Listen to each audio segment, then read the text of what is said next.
찾아오는 이 드문 이곳 노인병원에서 1년째. 고노 마스미 씨는 낯선 방문에 몹시 놀라는 기색이었다. 태평양 전쟁 이전에 군 생활을 시작해서 해전 후에도 소해대원으로 복무했다는 고노 씨. 그가 어렵게 내놓은 것은 젊은 시절의 일기였다. 그림 솜씨가 좋았던 고노 씨는 항해 중에도 그림 일기를 써왔다.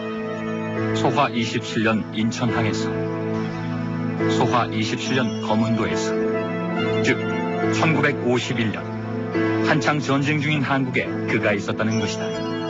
기간도 50년부터 53년까지. 고은호 씨가 승선했던 상용호는 3,000톤급 군함. 그는 군함을 타고 한국 전장에서 무엇을 했던 것일까?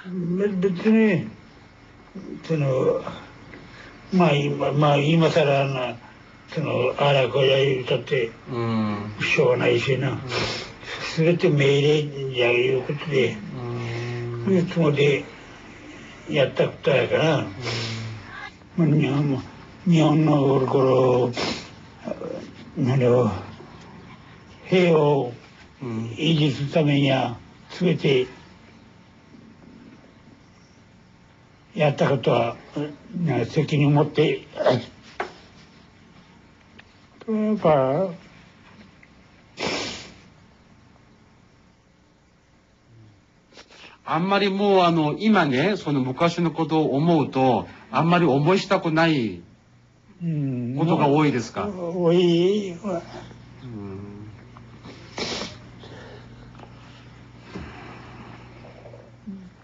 そのまま全部、はい。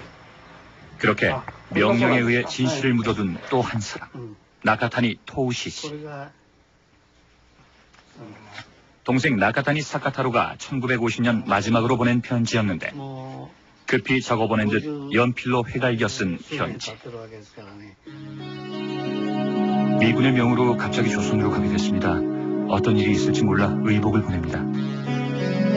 구 일본 해군이었던 동생. 그러나 동생은 끝내 돌아오지 못했다. 전사했다는 통보뿐이었다.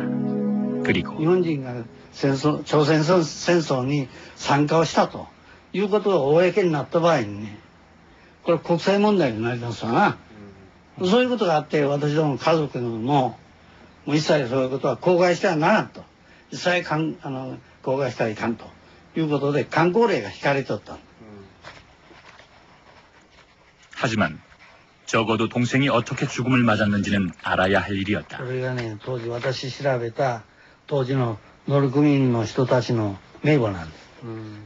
나카타니 씨가 수소문에서 찾아낸 소해대원들만 수십 명. 그러나 이것은 빙산의 일각일 뿐이라는 것이다.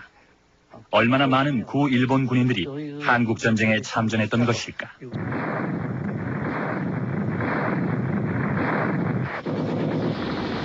일본군의 참전설이 제기된 것은 한국 전쟁이 치열했던 50년 10월 북한군에 의해서였다.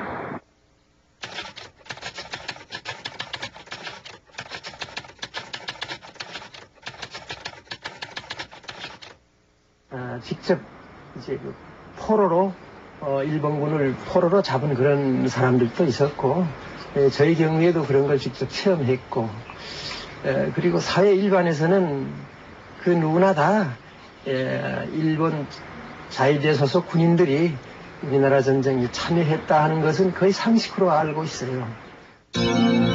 과연 이것은 얼마나 믿을 만한 주장일까? 최근 비밀 해제된 구 소련 문서들은 이러한 주장이 단순한 흑색선전이 아니었음을 입증해준다. 그들에게는 무엇보다 명백한 증거, 일본군 포로가 있었다는 것이다. 네,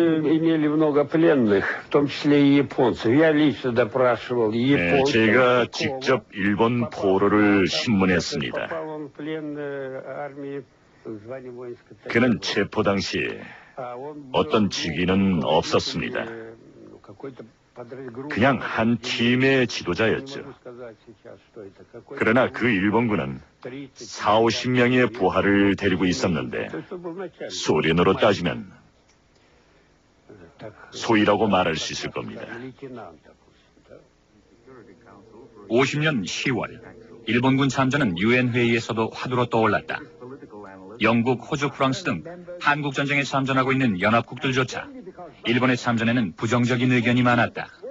수많은 희생자를 낳은 태평양 전쟁의 전범 국가. 일본에게 다시 무기를 쥐어줄 수는 없다는 것이었다. 이제 미국과 일본이 대답을 할 차례였다. 일본인 부대가 참전하고 있다는 소련군의 비난에 어느 정도의 진실성이 있는가? 물음에 답한 사람은 유엔군 총사령관 메가더였다.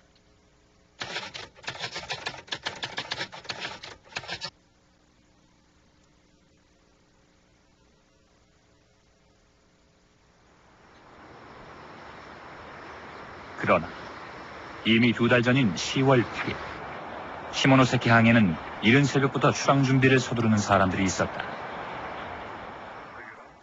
구 일본 해군 260여 명. 해상보안청장의 명령으로 긴급 소집된 이들에게 붙여진 이름은 일본 특별 소해대. それが25年でしょう。で、みんな下関集まった時に何のためにその総会艇がみんな集まったのかわからんかった。全然言わんから。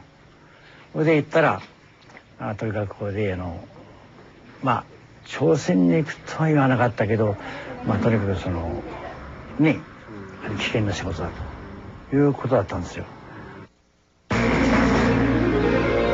출발 역시 동트기 전 어둠 속에서 은밀히 이루어졌다. 승선한 대원들에게조차 목적지를 알려주지 않았다. 모든 것이 비밀이었다.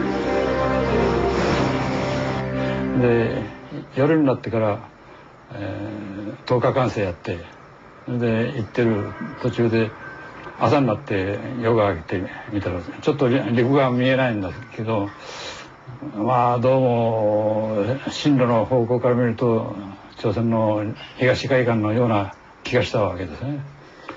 朝鮮行く前にこれ海上保安庁の旗からなんかみんなあるし船もみんなの番号書いてあるんですよ。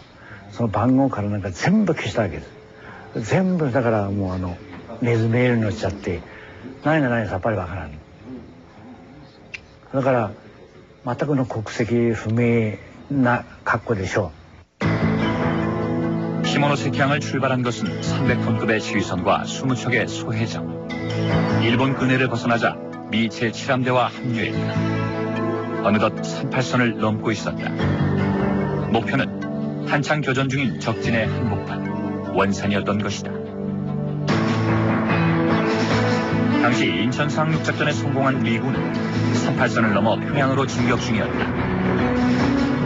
그러나 전선이 북상함에 따라 가장 큰 문제는 국군 및 유엔군 전부대에 대한 원활한 보급이었다.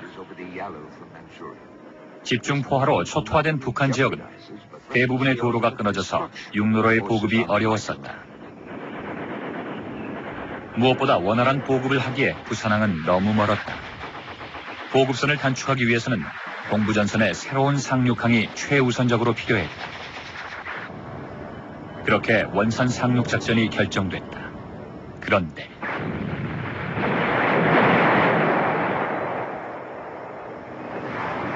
바다의 복병 기뢰였다. 상륙을 막으려는 소련제 기뢰가 원산 앞바다에 부설돼 있었던 것이다. 그러니까 우리 군함도 접근을 못하고 미국 칠함대도 접근을 했다가는 얻어 터져요 그냥. 그래서 그 당시에 미국 구축함 두 척이 가라앉았고 나도 내 군함이 가라앉았고 꽝 하면 물기둥이 이런 집 정도가 아니에요. 큰 빌딩 같은 기둥이 물기둥이 솟아요. 이 기뢰가 있는 한 아무리 거대한 미군의 함대라도 전혀 힘을 발휘하지 못합니다. 그렇기 때문에 기뢰를 제거해서 바다를 안전하게 하는 것이야말로 원산 상륙작전이 성공하는 데 있어서의 가장 중요한 관건이었다고 할 수 있습니다. 10월 4일 극동군 해군사령관 조이 중장은 서둘러 일본 정부에 소해정 참전에 관한 협조를 요청한다. 20척의 소해정과 함께 태평양 전쟁 당시 최고의 기뢰 제거 능력을 가지고 있던 구 일본 소해대를 한국 전쟁에 보내달라는 것이었다. 당시 원산 앞바다에는 무려 3,000개의 기뢰가 집중 부설돼 있었다. 기뢰는 육지의 지뢰 같은 것으로 바닷속을 떠다니다가 부딪히면 폭발을 하는데 일본 소해대는 이 기뢰를 그물로 건져 올려서 처리했다. 그러나 당시 일본의 요시다 내각에게 소해대 파병은 절대로 불가능한 일이었다. 패망 이후 일본 정부는 전 세계와 국민들 앞에 전쟁 포기 사약을 했다. 그리고 신헌법 제9조로 천황에 의해 선포됐던 것이다.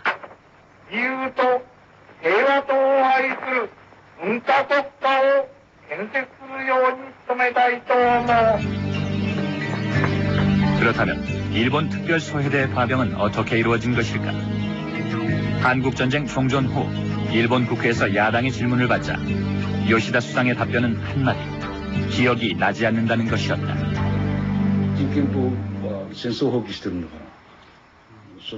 소해 부대를 한반도에 보내는 것은 참전에 해당하고 이는 명백한 위헌이기 때문에 야당의 공격을 받을 것이 분명했죠. 헌법 위반으로 공격받을 것을 두려워한 겁니다. 그러나 일본 특별 소해대는 요시다 수상의 승인 아래 조직적으로 파병됐다.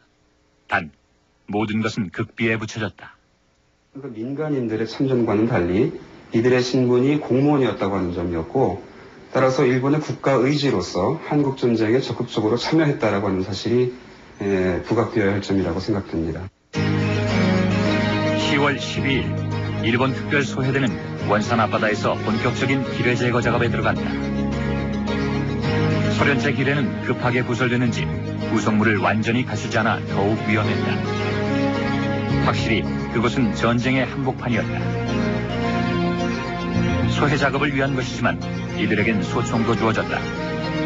상륙을 하려는 미 해군 제7함대의 함포 사격과 북한군의 반격이 계속되고 있었던 것이다. 世の中にアメリカが大砲ですね、艦砲射撃やるけど、だんだんそれはもうあんなびっくりしたですね、あれ。どこですか分かるんですよ。どこから来るか分からん。ただもう砲声がダダダダーンダダダダーンって聞こえるわけよ。いやこれえらいことになった。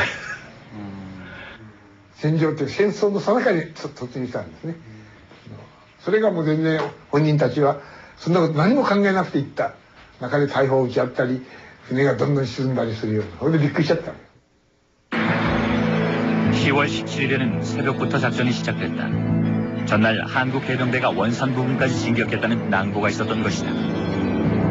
소해정 4척이 원산 앞바다의 작은 섬들 주변까지 출동했다. MS-14호가 너무 섬 가까이 갔나 싶을 때였다. 기뢰에 부딪힌 것이다.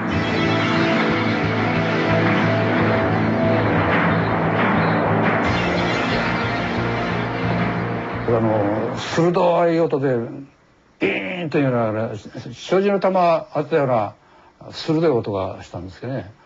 そしたらもうガーッと水をいっぱいかぶっちゃってから出て、もう浮かび上がれないでアップしてたんですね。自分の船の沈んだやつの木がたくさんあって浮かんでたんで、みんな何人かそれ捕まりながら息をしてたわけですね。 MS-14호에 승선한 대원은 25명. 그중 18명이 크고 작은 부상을 입었다. 그리고 22살의 나카타는 끝내 그의 시신조차 찾지 못했다. 목숨을 내놓고 이 작전을 계속해야 할 것인가? 소해대원들 사이에 철수를 요구하는 목소리가 높아졌다. MS-14호 침몰 이틀 후 세 척의 소해정과 80여 명의 소해대원이 시모노세키로 귀환했다. 이제 다시 요시다 수상의 결단이 필요한 순간이었다. 이런 희생을 치르고도 소해를 계속할 것인가, 그만둘 것인가.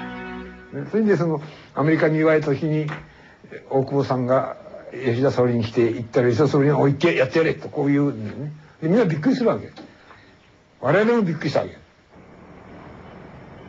결국 일본 소해대 기뢰 제거 작업은 계속됐다. 그리고 10월 25일 미군은 원산 상륙에 성공한다. 그런데 일본은 왜 자국민에게 희생까지 강요하며 이 작전에 참여했던 것일까? 원산뿐이 아니었다. 이후 미군의 상륙이 있을 때마다 일본 특별소외대가 먼저 출동해서 기배를 제거했다. 한국전쟁 동안 53척의 소해정이 동원됐고 1250여 명의 소해대원이 참전을 했다. 그리고 나카타니 사카타로의 죽음이 가족에게 알려진 것은 일주일 뒤였다. 그러나 아직 나카타니 사카타로의 무덤에는 비밀만이 묻혀있다. 정부의 명령으로 한국전쟁에 참전해 전사한 일본 특별소해대원 나카타니 사카타로.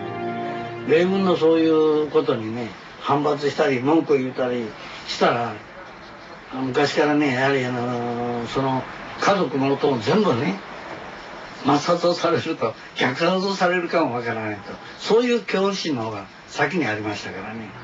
もううちの父なんか怯えてしまってね、それはもう言う通りにしますと。 나카타니 사카타로는 22살 생일을 단 하루 남겨놓고 전사했다.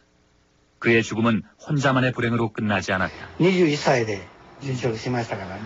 21で息子が亡くなって、そういう不慮の事故で殉職して遺体も上がらないという状態ですからね。それを先に母親が先に間もなしに亡くなりまして。でついてすぐ父親もね、大体それが元ですね。やっぱりかなり悩んでましたわ。悲しんでましたからね。 확실히 당시 일본은 패전 이후 아직 미국에게 점령당한 채 강화조약도 맺지 못한 그대로였다. 일본의 최고 통치자는 천황이 아닌 미 점령군 사령관 메가더였다. 요시다 수상에게는 어떻게든 메가더에게 협력해서 빨리 강화조약을 맺고 독립해야 하는 과제가 주어져 있었다. 저는 정립 방식이라고 부르고 있는데 일본의 전쟁 협력이라고 하는 실적을 통해서 한국 전쟁에 일본이 기여했다라고 하는 것을 발판 삼아서 있게 될 한국 문제를 둘러싼 정치회담에서 일본이 발언권을 획득하겠다라고 하는 의사가 분명히 있습니다. 미일 강화조약에 한국 문제도 포함되어 있었던 것이다. 한국 역시 미국을 통해 일본에게서 돌려받을 것이 아직 많았다. 무엇보다 일제 식민지 지배에 대한 배상을 받아야 할 입장이었다. 일본의 참전을 가장 강력히 반대한 것은 이승만 대통령이었다. 그때 당시 이 박사 얘기가 있습니다. 만약에 일본 군대가 한국 땅에 와서 우리를 도운다면은 우리 한국군은 이북군하고 싸우지 않고 일본군하고 싸울 거다고. 영토 문제 또한 아직 미결 과제로 남아 있었다. 가장 큰 논란이 된 것은 독도였다. 독도는 원래는 점령 초기에는 연합군 총사령부에서 일본 영토가 아닌 것으로 확연하게 제시되어 나왔습니다. 그래서 독도와 함께 거문도, 울릉도, 제주도는 일본 영토가 아니다. 라고 이제 이렇게 명령을 했습니다. 지시가 내려왔고 이것을 역으로 유추해보면은 이것은 한국 영토다. 이른바 메가더라인이라고 불려지는 한일 간의 어업구획선 역시 독도를 한국의 영토로 규정했다. 그러나 한국전쟁이 발발할 무렵 독도의 영유권에 대한 미국의 규정은 모호해지고 있었다. 무엇보다 독도에 대한 일본인들의 영유권 주장이 미국 측에 받아들여지고 있었다. 일본 국민 및 정당한 수속을 밟은 외국인 이외에는 일본 정부의 허가 없이 출입할 수 없다.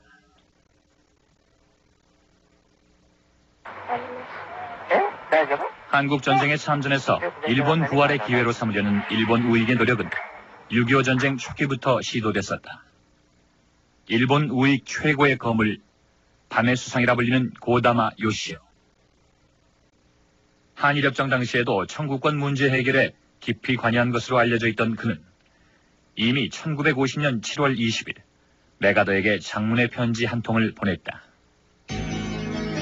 나의 오랜 전쟁 경험으로 미뤄볼 때 이 전쟁은 10만 명 군인을 동원해도 안 됩니다. 동양인을 잘 아는 것은 동양인이다. 나와 나의 수많은 친구들을 각하 부대의 일원으로서 곧바로 한국전선에 파병해주기를 요청한다. 이러한 주장과 청원은 미 점령사령부에 계속해서 접수된다. 히라카와 기이치로 패망전 구 일본군 장교였던 그는 일본이 한국전쟁에 참전하는 대가로 미국과 일본 간의 식민지 한반도를 돌려준다는 조건으로 비밀협정을 맺어야 한다는 주장을 하기도 했다. 이것이 어느 특정한 인물들의 주장일 뿐일까?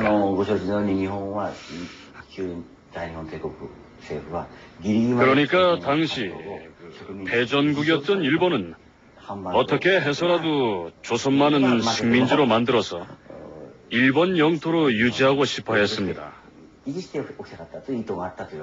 결과적으로 일본인들의 의식 속에는 한반도는 여전히 일본의 영토라는 생각이 남아있었던 것 같습니다. 그들 대부분은 일본 제국주의 부활의 호기로 한국전쟁을 파악하고 있었는데 군대를 창설하기 위한 기회로 일단은 생각하고 있었습니다.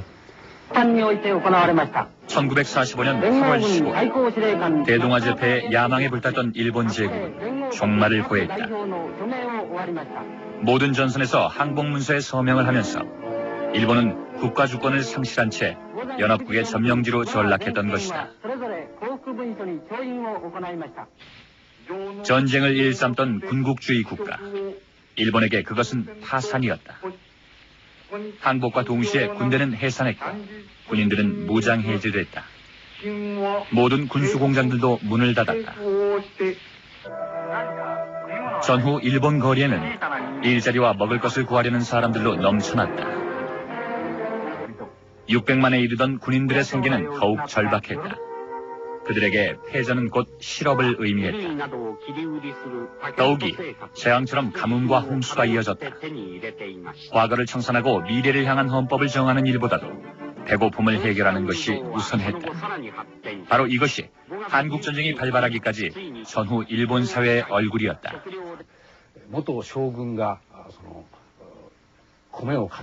예전에는 각하라 불렸던 장군들이 쌀 가마니를 이고 다니며 암거래를 한다든지 또는 해군 제독이 호텔 도맨이 되기도 했습니다. 그도 그럴 것이 그들은 공직에 오르는 것을 금지당했고 회사를 차릴 수도 없었으며 그리고 사회로부터 완전히 추방당한 상태였던 것입니다.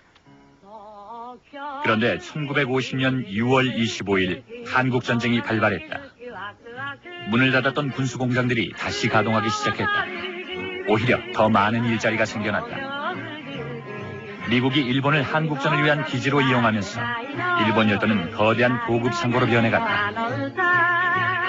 해체 위기에 놓였던 재벌들 역시 기사회생의 기회를 얻게 된다. 도쿄 시내에 처음 슈퍼마켓이 생길 만큼 경기가 호전된다. 미군에 고용된 일본인 30만 명, 조달한 물자가 16억 달러, 무기와 군수품 24억 달러, 무려 62억 달러의 특수를 누렸다. 한국전쟁 특수 덕분에 벼락부자가 많이 생겼습니다. 패전 후에 심각한 불황에서 단번에 경기가 회복되는 계기가 됐죠. 당시 많은 투자가 이루어진 덕분에 지금의 대기업들의 기초가 만들어졌다고 볼 수 있습니다. 한국전쟁에 참전한 일본인은 소외대원들만은 아니었다. 1952년 11월 일본 신문. 바로 일본인 병사 히라츠카가 전사했다는 것이다. 그는 유엔군과 함께 전투를 하다가 서울 인근에서 전사했다는데, 그러나 미군도 일본 정부도 히라츠카의 참전에 관해 개인적 참전 혹은 밀출국이라는 모호한 설명뿐이었다. 도대체 그는 어떻게 한국전선에 참전했는가? 의혹은 또 있다. 해군 병사로 추정되는 나카하라 가크이치가 미군 양육함에 승선했다가 사망했다는 것이다. 1951년 말 전선이 교착 상태에 들어서고 포로 교환이 논의되면서 일본인 병사의 참전은 공식적으로도 확인된다. 북한과 미국 사이에 교환된 포로인 명부. 국가별로 숫자를 확인한 이 명단에 일본인 포로 한 명이 기록돼 있다. 1953년 포로 교환이 시작되고 일본인 포로 한 명이 일본으로 돌아왔다. 일본 도쿠시마현 출신 23살의 쯔쯔이 기요히토. 그러나 그에 대해서는 당시 일본 언론의 취재도 제한됐다. 저도 그 포로에 관해서 조사를 하려고 노력했습니다만 아직까지도 밝혀낸 것이 없습니다. 돌아온 포로를 만나보려는 시도를 30년 전에 했지만 그의 연락처도 알 수가 없었습니다. 그런데 한국전쟁이 발발한 지 2달 후부터 미 국회에서는 일본군 참전이 논의되고 있었다. 전투 경험이 많은 일본인을 의용병으로 모집하자는 법안이 제출되기도 했다. Well, I was, we had the U.S. relations with Korea had always been as part of Japan, because up until Korea was part of Japan at the time the war broke out. And so I was, my office on Korean affairs was very close to, right next door to the Japan affairs office. 한국 전쟁의 구체적인 작전 역시도 도쿄의 극동군 사령부에서 수립됐다. 그러나 한국은 미국에겐 낯선 전장이었다. 이들에게 도움이 된 것은 바로 구일본군인이었다. 의용병 모집 법안은 통과되지 못했지만 이들은 GHQ의 참모로 활약하고 있었다. 그들 중엔 일본의 침략 전쟁을 진두지휘한 전범들도 있었다. 이마이 소장인이 핫도리 해군 참모, 정보 참모들, 또 미야가와니, 또 구니모토니 이런 이제 장군들, 또 정보 참모들이 거기서 한 200~300명 그런 역할을 하고 있었어요. 군사 비밀이 나와. 하이난도의 기밀. 이것은 당시 구일본 군인들이 미군에게 제공한 정보 자료 중 하나로 이들은 태평양 전쟁 당시 자신들이 만들어 놓은 군사 기밀을 미군에게 제공하고 있었던 것이다. 중국 전체에 대한 것 모든 게 다 있어요. 그 인구가 어떻게 되고 기후가 어쩌고 병사는 어떻게 돼 있고 군 배치는 어떻게 돼 있고 모든 게 다 거기 다 돼 있더라고. 특히 구일본군의 지도는 미군도 놀랄 정도였다. 항공 촬영을 해서 제작된 지도 위에 특수공작원들의 정보까지 세밀하게 기록돼 있다. 이런 지도들이 미군에 의해 한국전에서 활용됐던 것이다. 미군은 아예 태평양 전쟁사를 편찬한다는 미명 아래 극동군 사령부 정보국에 전사 편찬실을 만들고 구일본군을 불러 모았다. 그곳에서 전범인 구일본군의 정보를 제공받고 그들에게 월급과 명예회복의 기회를 마련해 준 것이다.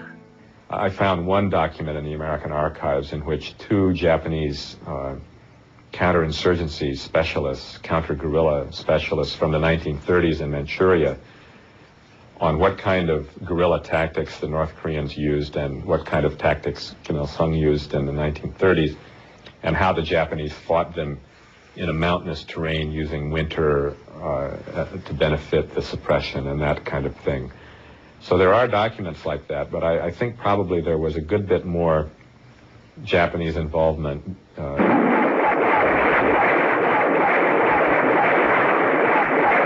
실제로 일본 제국주의 유산인 구일본군의 정보는 한국 전선에서 적극적으로 활용됐다. 메가더의 최대 지적인 인천 상륙작전. 미국을 비롯한 유엔군 5만 명이 동원된 인천 상륙작전은 사실 한국 전쟁 중 가장 위험 부담이 큰 작전이었다. And the Incheon landing was it was an idea of General MacArthur's. Everybody thought he was crazy, pretty much. Even in Washington, they thought this was a very dangerous risk to take. But he went to Washington and argued with everybody up to the president, I think. 조수 간만의 차가 5m가 넘는 인천은 썰물 때는 양육함의 상륙이 불가능하기 때문에 자칫하면 갯벌에 병사들이 고립될 가능성이 높았다. 연정씨는 바로 이 인천 상륙작전의 사전 정보 조사를 위해 미 극동군에 합류를 했었다. 한국군이었던 연정씨는 그 후 한국인으로서는 드물게 연합국 특별정보요원으로 활동하게 됐는데 그에게서 새로운 사실을 듣게 됐다. 인천 상륙작전에 구 일본군 정보참모들이 동원됐다는 것이다. 그러니까 인천 상륙작전을 성공시키려면 사전 탐지를 해야 되겠다고 해서 그래서 그때 들어온 세 사람이 하나는 해군 대위고 하나는 해군 중위고 하나는 육군 대위고 이 세 사람을 제가 아까 얘기했지만 미 육군 군속으로 가장시켜서 같이 데려갔어요. 미군을 가장한 일본군. 그들은 인천 상륙작전의 결정적인 정보들을 제공했던 것이다. 하나는 어뢰를 어떻게 탐지하고 어뢰를 어떻게 조작하느냐. 또 한 사람은 거기 수심, 어떻게 보면 어느 섬에서 들어가느냐. 육군 대위는 그 사람이 아주 육군의 그런 낙관호 특수공작관으로 조선군사령부의 정보관으로 오래 있어서 한국의 더군다나 이 서해안에 관한 거는 아주 누구보다도 더 잘 알아. 이들의 조사 내용을 참고로 결정된 D-Day가 9월 15일 오후 5시. 30년 만에 인천항의 수위가 가장 높은 때였다.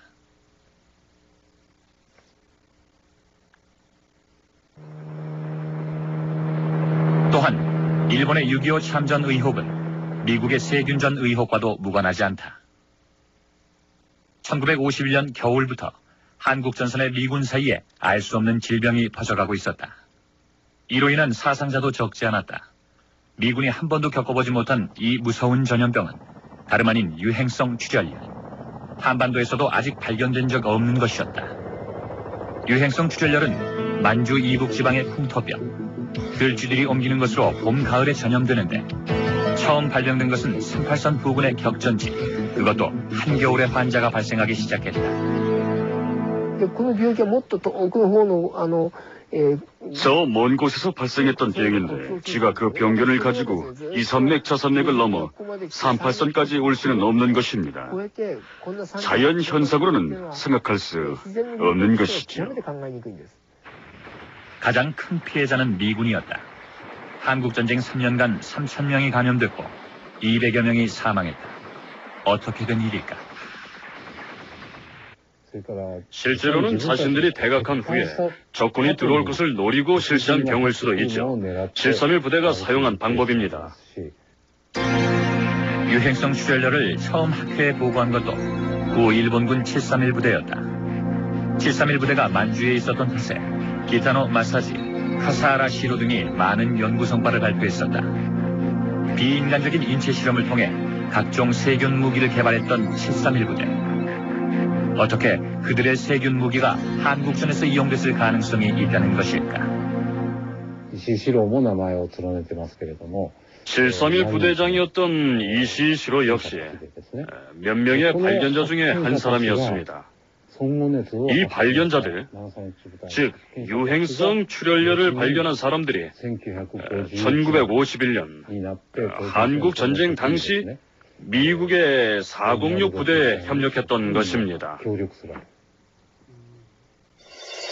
실제로 유행성 출혈열의 병명만 봐도 미군과 731 부대가 연관돼 있음을 알 수 있다.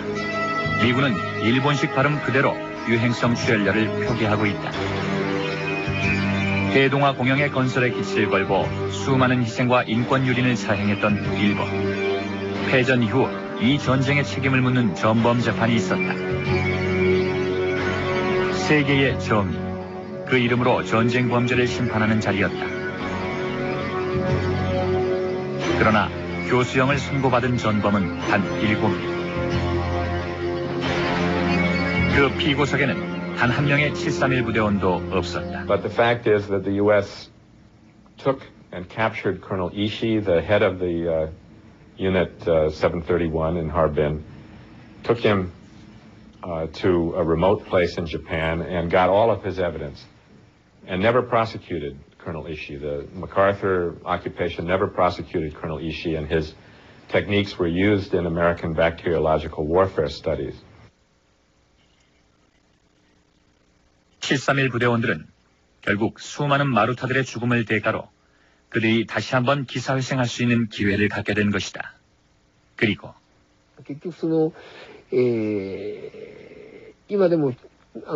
결국 지금도 한국의 휴전선 부근에서 군인들에게 유행성 출혈열이 발병되고 있다는 것은 1951년 당시 미군 병사들에게 발생한 유행성 출혈열이 지금까지 이어지고 있다는 것입니다.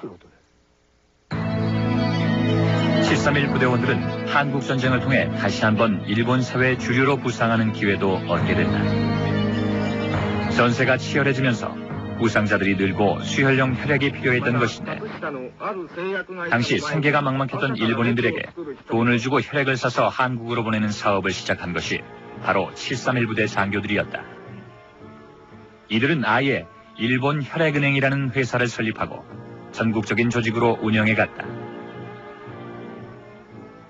検査に合格すれば 20g で400円。これはね、内藤良一という南三塾隊の幹部をはじめ 그때 나이토 로이치 등 731 부대 지도자들이 주도해서 일본 혈액은행을 설립했습니다. 나이토 로이치의 일본 혈액은행은 혈액을 사들여서 건조 혈장을 만들었는데 혈액을 건조해서 수혈용으로 이용하는 겁니다. 바로 731 부대에서 개발한 기술이죠. 이것을 전쟁으로 피가 부족한 한국 전선에 판매한 것입니다. 일본 국내에서 싸게 사들인 혈액을 한국 전선에 비싼 값을 받고 팔았다. 전쟁이 치열해질수록 더 많은 양의 혈액이 필요했다.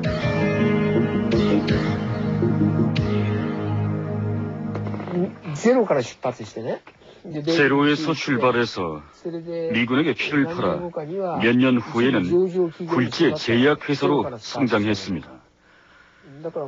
나이토 료이치는 사장의 회장까지 된 것이죠. 막대한 부를 축적한 것입니다.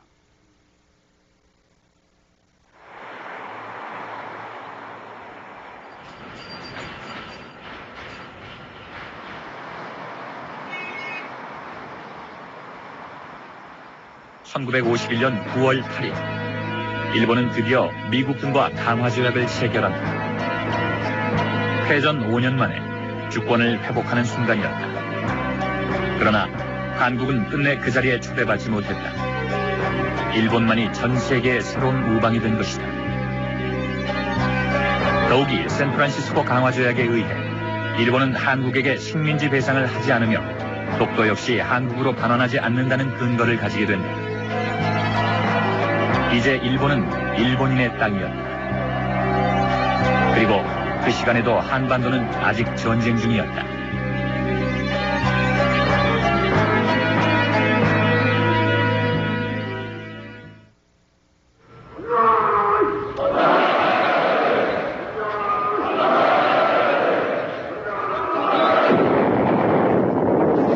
제국주의 폐망과 함께 전범국가로 전락했던 일본. 그들은 일억 국민의 총참여와 함께 전쟁을 포기하고 아시아의 스위스로의 탈바꿈을 약속했었다. 그러나 새로운 천년, 지금 일본은 어디로 가고 있는가? 육해공 자위대 연인원 30만 명, 군사예산 규모 세계 제3위. 그러나 군대가 아닌 자위대로 불리는 군대. 일본은 어쩌면 51년 전 비밀스러운 작전을 아직 진행 중인지도 모른다.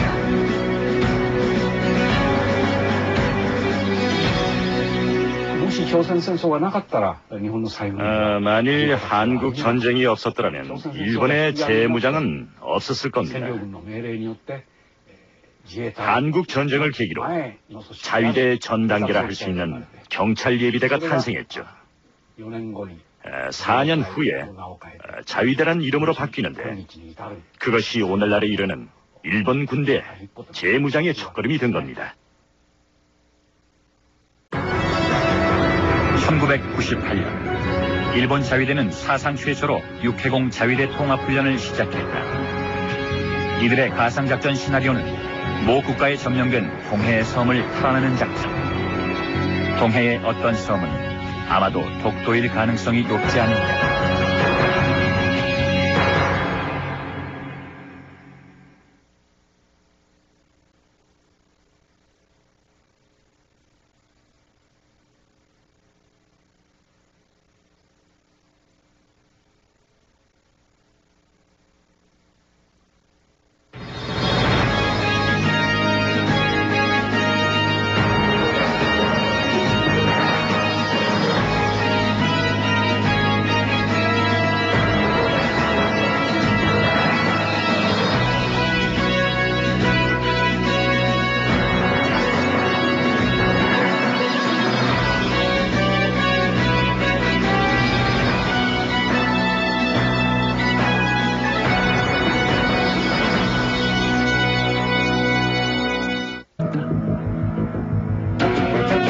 소해전과 함께 태평양 전쟁 당시 최고의 기뢰 제거 능력을 가지고 있던 구 일본 소해대를 한국 전쟁에 보내달라는 것이었다.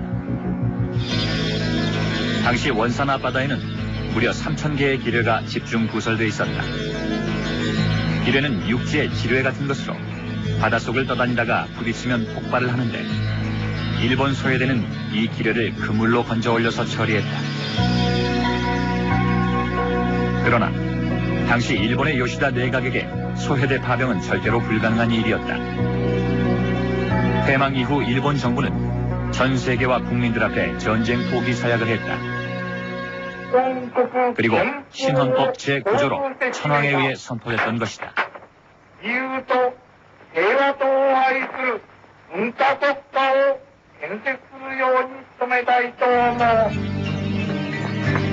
그렇다면 일본 특별 소해대 파병은 어떻게 이루어진 것일까? 한국전쟁 종전 후 일본 국회에서 야당의 질문을 받자 요시다 수상의 답변은 한마디, 기억이 나지 않는다는 것이었다.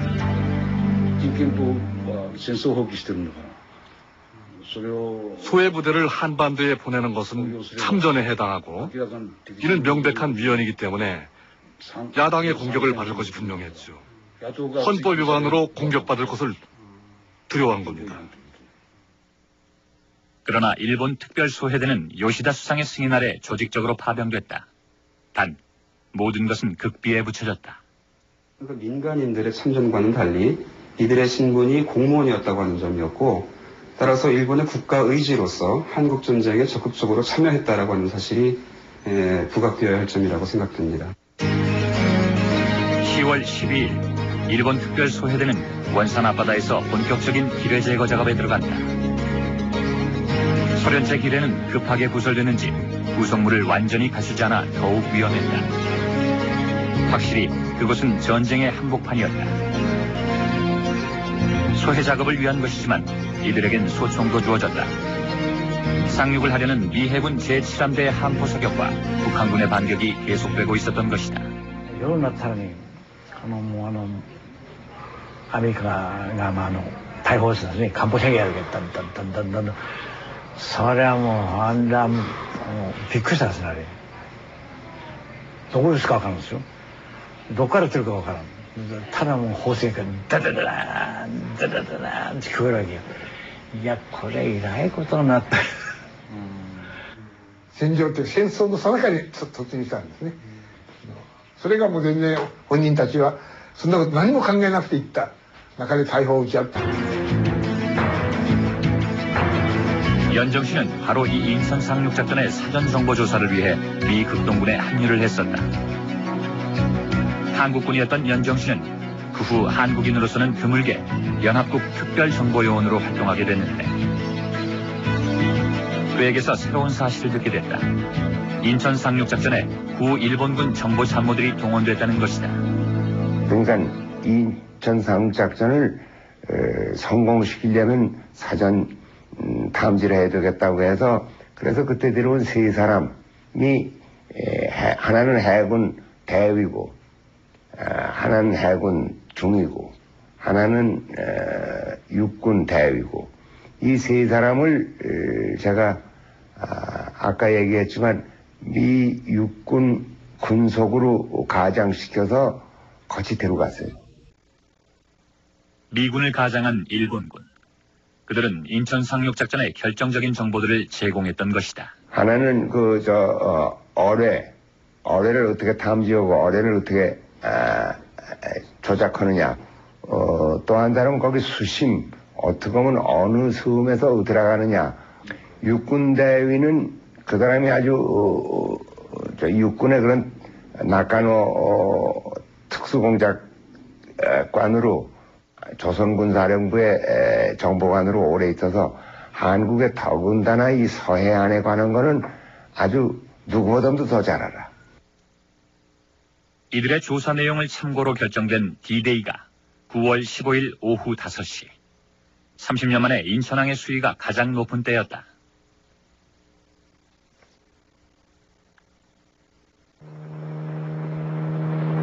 또한 일본의 6.25 참전 의혹은 미국의 세균전 의혹과도 무관하지 않다. 1951년 겨울부터 한국 전선의 미군 사이에 알 수 없는 질병이 퍼져가고 있었다. 이로 인한 사상자도 적지 않았다. 미군이 한 번도 겪어보지 못한 이 무서운 전염병은 다름 아닌 유행성 출혈. 한반도에서도 아직 발견된 적 없는 것이었다. 유행성 출혈열은 만주 이북 지방의 풍토병, 들쥐들이 옮기는 것으로 봄, 가을에 전염되는데 처음 발병된 것은 38선 부근의 격전지, 그것도 한겨울에 환자가 발생하기 시작했다. 저 먼 곳에서 발생했던 병인데 지가 그 병균을 가지고 이선맥 저선맥을 넘어 38선까지 올 수는 없는 것입니다. 자연 현상으로는 생각할 수 없는 것이죠. 가장 큰 피해자는 미군이었다. 한국전쟁 3년간 3,000명이 감염됐고 200여 명이 사망했다. 시모노세키로 귀환했다. 이제 다시 요시다 수상의 결단이 필요한 순간이었다. 이런 희생을 치르고도 소해를 계속할 것인가, 그만둘 것인가. それでアメリカに言われた時に大久保さんが吉田総理に来て言ったら吉田総理に「おい行ってやってやれ」とこう言うんだよね。でみんなびっくりするわけ。我々もびっくりしたわけ。 결국 일본 소해대 기뢰 제거 작업은 계속됐다. 그리고 10월 25일 미군은 원산 상륙에 성공한다. 그런데 일본은 왜 자국민에게 희생까지 강요하며 이 작전에 참여했던 것일까? 원산뿐이 아니었다. 이후 미군의 상륙이 있을 때마다 일본 특별소해대가 먼저 출동해서 기뢰를 제거했다. 한국전쟁 동안 53척의 소해정이 동원됐고 1250여 명의 소해대원이 참전을 했다. 그리고 나카타니 사카타로의 죽음이 가족에게 알려진 것은 일주일 뒤였다. 그러나 아직 나카타니 사카타로의 무덤에는 비밀만이 묻혀있다. 정부의 명령으로 한국전쟁에 참전해 전사한 일본 특별소해대원 나카타니 사카타로. 米軍のそういうことにね、反発したり文句言ったりしたら、昔からね、やはりその家族のことを全部ね、抹殺をされると、虐殺をされるかもわからないと、そういう恐怖心の方が先にありましたからね。もううちの父なんか怯えてしまってね、それはもう言う通りにしますと。 나카타니 사카타로는 22살 생일을 단 하루 남겨놓고 전사했다. 그의 죽음은 혼자만의 불행으로 끝나지 않았다. 21歳で殉職しましたからね。21で息子が亡くなって、そういう不慮の事故で殉職して遺体も上がらないという状態ですからね。それを先に母親が先に間もなしに亡くなりまして。でついてすぐ父親もね、大体それが元ですね。やっぱりかなり悩んでましたわ。悲しんでましたからね。 확실히 당시 일본은 패전 이후 아직 미국에게 점령당한 채 강화 조약도 맺지 못한 그대로였다. 일본의 최고 통치자는 천황이 아닌 미 점령군 사령관 메가더였다. 요시다 수상에게는 어떻게든 메가더에게 협력해서 빨리 강화 조약을 맺고 독립해야 하는 과제가 주어져 있었다. 저는 정립 방식이라고 부르고 있는데 일본의 전쟁 협력이라고 하는 실적을 통해서 한국 전쟁에 일본이 기여한과는 달리 이들의 신분이 공무원이었다고 하는 점이었고, 따라서 일본의 국가 의지로서 한국 전쟁에 적극적으로 참여했다라고 하는 사실이 부각되어야 할 점이라고 생각됩니다. 10월 12일 일본 특별 소해대는 원산 앞바다에서 본격적인 기뢰 제거 작업에 들어간다. 소련제 기뢰는 급하게 구설되는지 구성물을 완전히 갖추지 않아 더욱 위험했다. 확실히 그곳은 전쟁의 한복판이었다. 소해 작업을 위한 것이지만 이들에겐 소총도 주어졌다. 상륙을 하려는 미 해군 제7함대의 함포 사격과 북한군의 반격이 계속되고 있었던 것이다. 夜になったらね、アメリカが大砲ですね、艦砲射撃やるけど、だんだん、それはもう、あんな、びっくりしたですね、あれ。どこですかわからんですよ。どっから来てるかわからん。ただもう砲声がダダダダーン、ダダダダーンって聞こえるわけよ。いや、これえらいことになった。戦場って戦争の最中に突入したんですね。それがもう全然本人たちはそんなこと何も考えなくていった中で大砲を撃ち合ったり船がどんどん沈んだりするような、それでびっくりしちゃった。 10월 17일에는 새벽부터 작전이 시작됐다. 전날 한국 해병대가 원산 부근까지 진격했다는 낭보가 있었던 것이다. 소해정 4척이 원산 앞바다의 작은 섬들 주변까지 출동했다. MS-14호가 너무 섬 가까이 갔나 싶을 때였다. 기뢰에 부딪힌 것이다.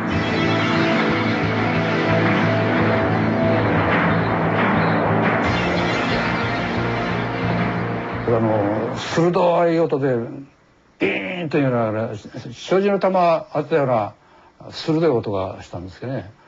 そしたらもうガーッと水をいっぱいかぶっちゃってから出て、もう浮かび上がれないでアップしてたんですね。自分の船の沈んだやつの木がたくさんあって浮かんでたんで、みんな何人かそれ捕まりながら息をしてたわけですね。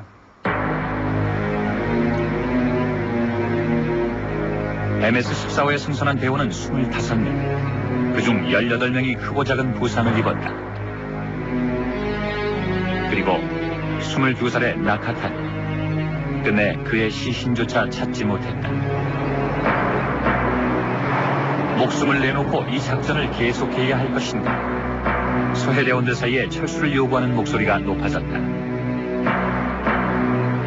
MS-14호 침몰 이틀 후 세 척의 소해정과 80여 명의 소해대원이 미야가와니 또 군이모토니 이런 이제 장군들 또 정보 참모들이 거기서 한 200~300명 그런 역할을 하고 있었어요. 군사 비밀이나 타이난도의 기밀. 이것은 당시 구 일본 군인들이 미군에게 제공한 정보 자료 중 하나다. 이들은 태평양 전쟁 당시 자신들이 만들어 놓은 군사 기밀을 미군에게 제공하고 있었던 것이다. 중국 전체에 대한 것 모든 게 다 있어요. 그 인구가 어떻게 되고 기후가 어쩌고 병사는 어떻게 돼 있고 군 배치는 어떻게 돼 있고 모든 게 다 거기 다 돼 있더라고. 특히 구 일본군의 지도는 미군도 놀랄 정도였다. 항공 촬영을 해서 제작된 지도 위에 특수 공작원들의 정보까지 세밀하게 기록돼 있다. 이런 지도들이 미군에 의해 한국전에서 활용됐던 것이다. 미군은 아예 태평양 전쟁사를 편찬한다는 미명 아래 극동군사령부 정보국에 전사 편찬실을 만들고 구 일본군을 불러 모았다. 그곳에서 전범인 구 일본군의 정보를 제공받고 그들에게 월급과 명예회복의 기회를 마련해 준 것이다. I found one document in the American archives in which two Japanese counterinsurgency specialists, counter-guerrilla specialists from the 1930s in Manchuria, on what kind of guerrilla tactics the North Koreans used and what kind of tactics Kim Il-sung used in the 1930s, and how the Japanese fought them in a mountainous terrain using winter to benefit the suppression and that kind of thing. So there are documents like that, but I think probably there was a good bit more Japanese involvement.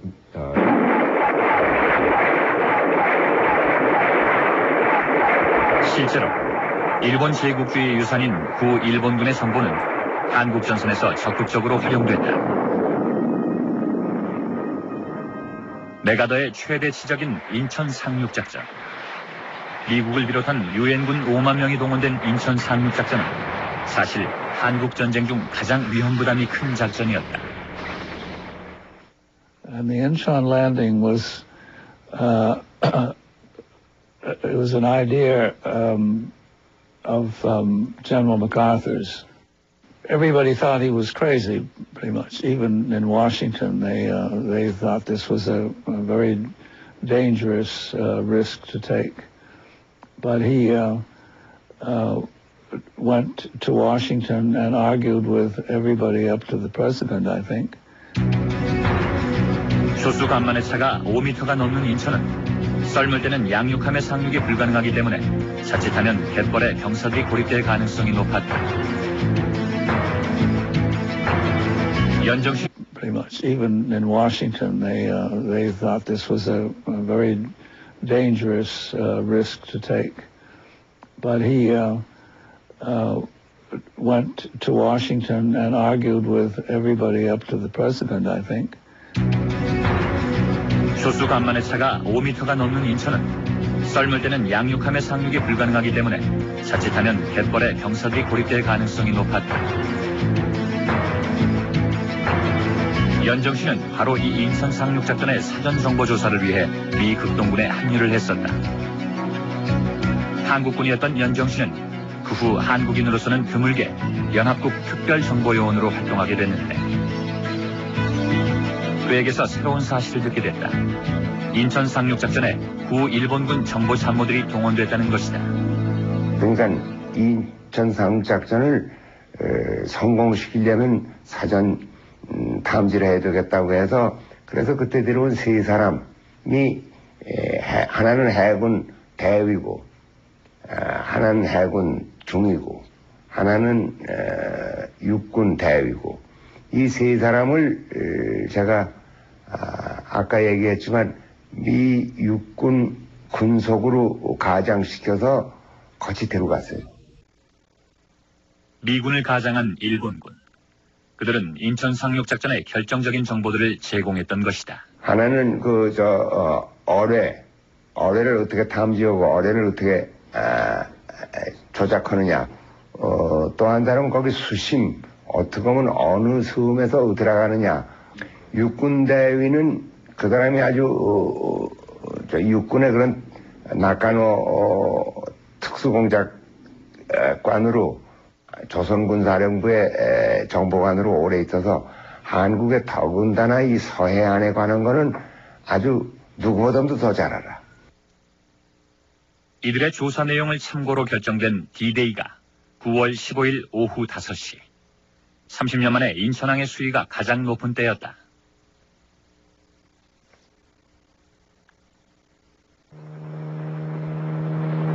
또한 일본의 6.25 참전 의혹은 미국의 세균전 의혹과도 무관하지 않다.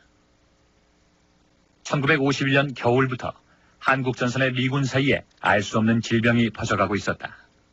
이로 인한 사상자도 적지 않았다. 미군이 한 번도 겪어보지 못한 이 무서운 전염병은 다름 아닌 유행성 출혈. 한반도에서도 아직 발견된 적 없는 것이었다. 유행성 출혈은 만주 이북 지방의 풍토병, 들쥐들이 옮기는 것으로 봄, 가을에 전염되는데 처음 발병된 것은 38선 부근의 격전지, 그것도 한겨울에 환자가 발생하기 僕は見えないんだけど、まあどうも進路の方向から見ると朝鮮の東海岸のような気がしたわけですね。朝鮮行く前にこれ海上保安庁の旗からなんかみんなあるし、船もみんなの番号書いてあるんですよ。その番号からなんか全部消したわけです。全部だからもうメールになっちゃって。何が何さっぱりわからん。だから全くの国籍不明な格好でしょう。 시모노세키항을 출발한 것은 300톤급의 지휘선과 20척의 소해정. 일본 근해를 벗어나자 미 제7함대와 합류했다. 어느덧 38선을 넘고 있었다. 목표는 한창 교전 중인 적진의 한복판, 원산이었던 것이다. 당시 인천 상륙작전에 성공한 미군은 38선을 넘어 평양으로 진격 중이었다. 그러나 전선이 북상함에 따라 가장 큰 문제는 국군 및 유엔군 전부대에 대한 원활한 보급이었다. 집중 포화로 초토화된 북한 지역은 대부분의 도로가 끊어져서 육로로의 보급이 어려웠었다. 무엇보다 원활한 보급을 하기에 부산항은 너무 멀었다. 보급선을 단축하기 위해서는 동부전선의 새로운 상륙항이 최우선적으로 필요했다. 그렇게 원산 상륙작전이 결정됐다. 그런데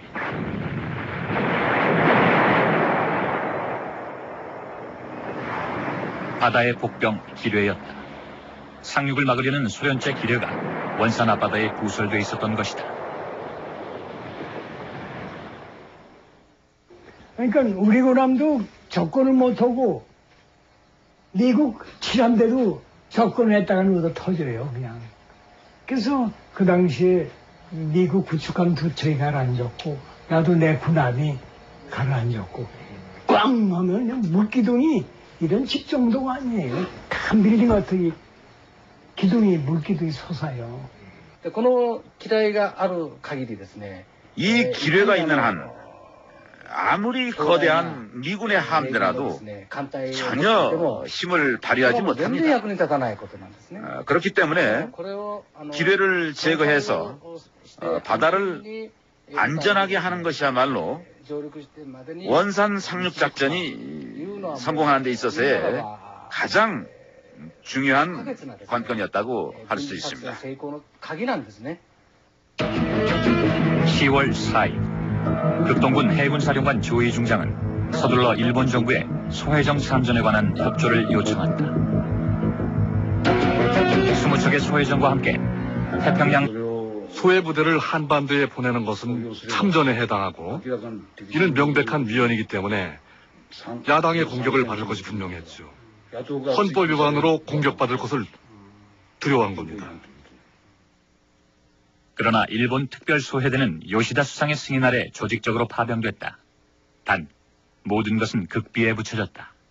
그러니까 민간인들의 참전과는 달리 이들의 신분이 공무원이었다고 하는 점이었고, 따라서 일본의 국가 의지로서 한국 전쟁에 적극적으로 참여했다라고 하는 사실이 부각되어야 할 점이라고 생각됩니다. 10월 12일 일본 특별소해대는 원산 앞바다에서 본격적인 기뢰 제거 작업에 들어간다. 소련제 기뢰는 급하게 부설되는지 구성물을 완전히 갖추지 않아 더욱 위험했다. 확실히 그곳은 전쟁의 한복판이었다. 소해 작업을 위한 것이지만 이들에겐 소총도 주어졌다. 상륙을 하려는 미 해군 제7함대의 함포 사격과 북한군의 반격이 계속되고 있었던 것이다. 世の中にアメリカが大砲ですね、艦砲射撃やるけど、だんだんそれはもうあんなもうびっくりしたですね、あれ。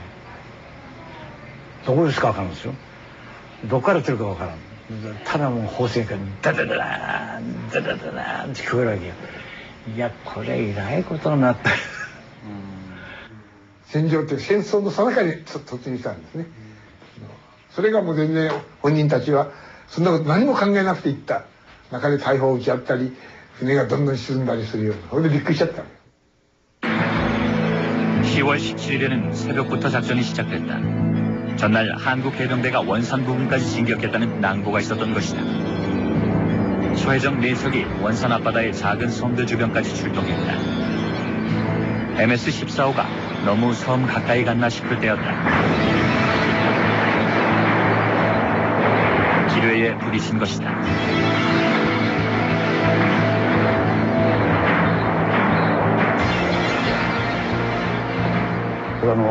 鋭い音でビーンというような障子の弾当てたような鋭い音がしたんですけどね。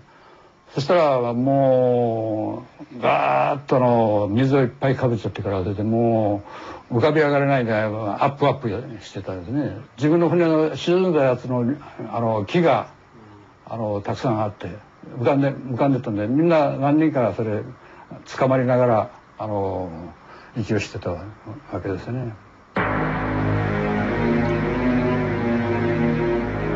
MS-14호에 승선한 대원은 25명, 그중 18명이 크고 작은 부상을 입었다. 그러나 이것은 빙산의 일각일 뿐이라는 것이다. 얼마나 많은 구 일본 군인들이 한국전쟁에 참전했던 것일까?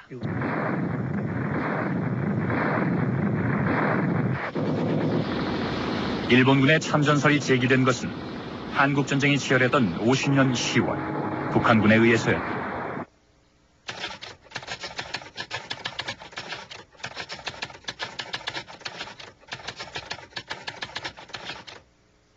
직접 이제 그 포로로 일본군을 포로로 잡은 그런 사람들도 있었고, 저희 경우에도 그런 걸 직접 체험했고, 그리고 사회 일반에서는 그 누구나 다 일본 자위대 소속 군인들이 우리나라 전쟁에 참여했다 하는 것은 거의 상식으로 알고 있어요.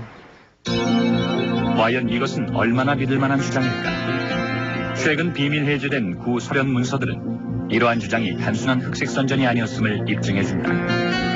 그들에게는 무엇보다 명백한 증거, 일본군 포로가 있었다는 것이다.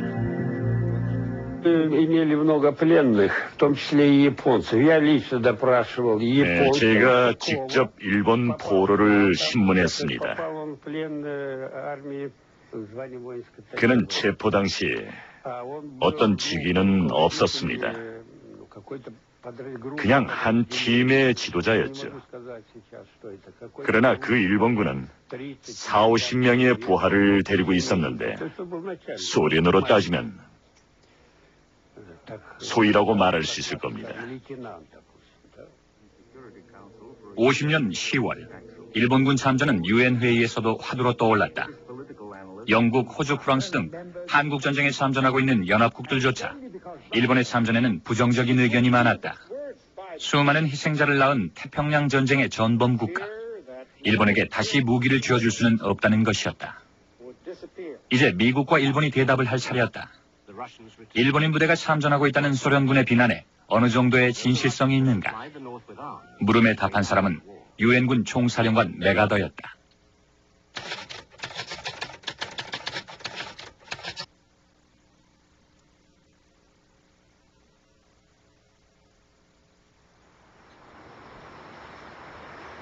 그러나 이미 2달 전인 10월 8일 시모노세키 항에는 이른 새벽부터 출항 준비를 서두르는 사람들이 있었다.